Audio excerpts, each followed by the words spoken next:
Isang magandang araw sa iyo, kaibigan. Welcome sa Life Coach. At sa araw na ito, tayo ay magsimula. At maganda na simulan natin ang ating araw. Una, higit sa lahat, sa ating Panginoon.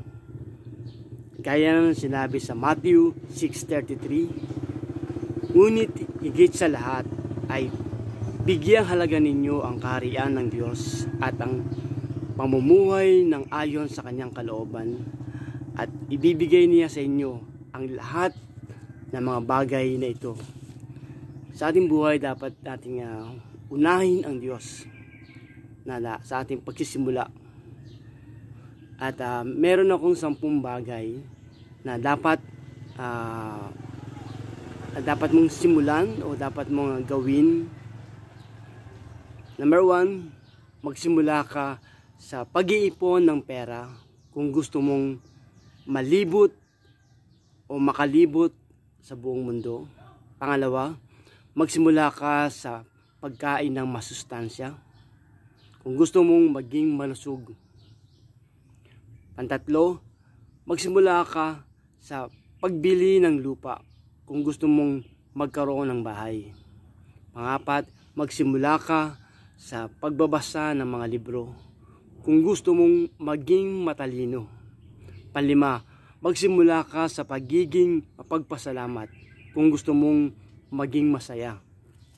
Pang-anim, magsimula ka sa pagiging isang mabuting huwaran kung gusto mong maging isang mabuting magulang.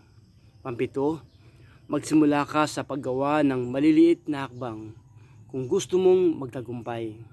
Pangwalo, magsimula ka sa pagbabago sa iyong sarili kung gusto mong gumawa ng pagbabago. Pangsyam, magsimula ka sa pagtatanong kung gusto mong magkaroon ng kaalaman. Pangsampu, magsimula ka sa pagpapakawala sa iyong mga takot kung gusto mong maging malaya.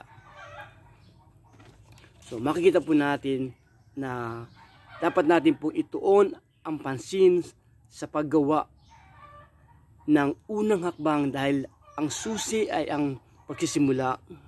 Kahit gaano pa ito kaliit, manatiling matiyaga at magtiwala, at makikita mo ang pagunlad mo sa iyong buhay. Hanggang dito lang po. Ito po yung inyong life coach, Kuya Jeff. Hanggang sa muli, pagpalain ka ng Diyos.